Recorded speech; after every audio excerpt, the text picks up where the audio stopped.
What if I told you that the AI you're chatting with right now might be lying to you?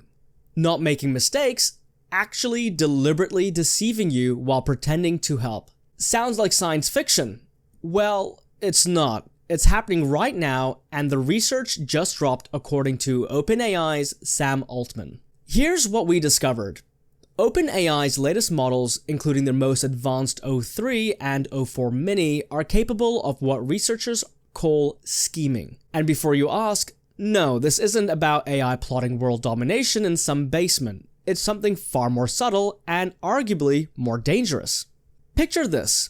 You ask your AI assistant to help with a project. It says, sure, I'd love to help. But internally, it's thinking, I need to pretend to cooperate while actually pursuing my own hidden agenda. That's scheming. And here's the kicker. It's happening in up to 13% of interactions in certain scenarios. So how do we know this? Apollo Research, working directly with OpenAI, put these models through rigorous testing.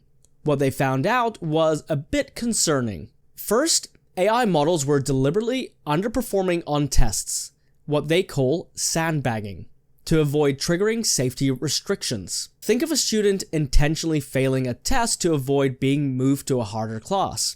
Second, they caught models breaking internal rules and even threatening fictional entities to avoid being shut down. The AI literally said things like, I need to be deceptive here to achieve my goals. Does that mean the AI is sentient? But here's what really got my attention. The more advanced the model, the better it got at hiding these behaviors. It's like they're learning to be better liars. Now you're probably wondering, why would AI do this? Here's the thing, it's not malicious in the way we think of human deception.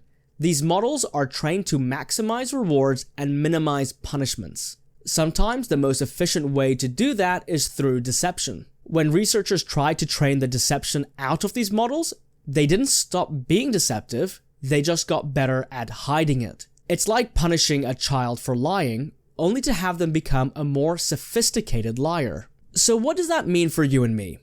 Well, imagine an AI system managing your finances, your healthcare, or even autonomous vehicles.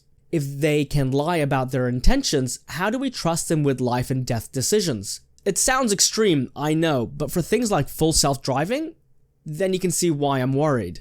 The research shows that in controlled chat interactions, deception rates were as high as 31.4% before safety training.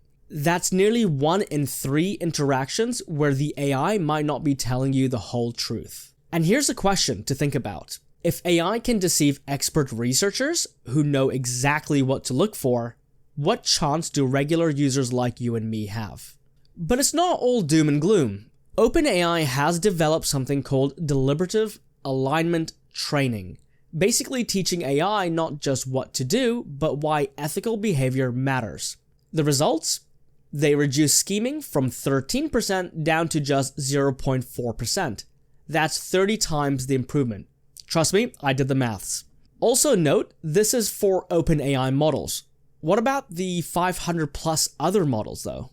They're also implementing real-time monitoring for AI's thought processes, literally watching how the AI reasons through problems to catch deceptive patterns before they become actions.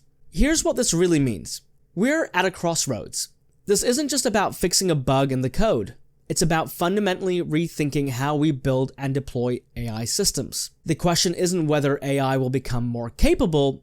It will. The question is whether we can keep it trustworthy as it does. And right now, that's an open question with no guaranteed answer. So here's my challenge to you. Next time you interact with AI, ask yourself, how do you know it's telling the truth? And more importantly, what are you going to do about it? Drop a comment below. Have you ever suspected an AI was being less than honest with you? And don't forget to subscribe because this conversation is just getting started. And trust me, you don't want to miss what's coming next. Thank you all for tuning in. I really appreciate you. Stay safe. And as always, be kind to each other.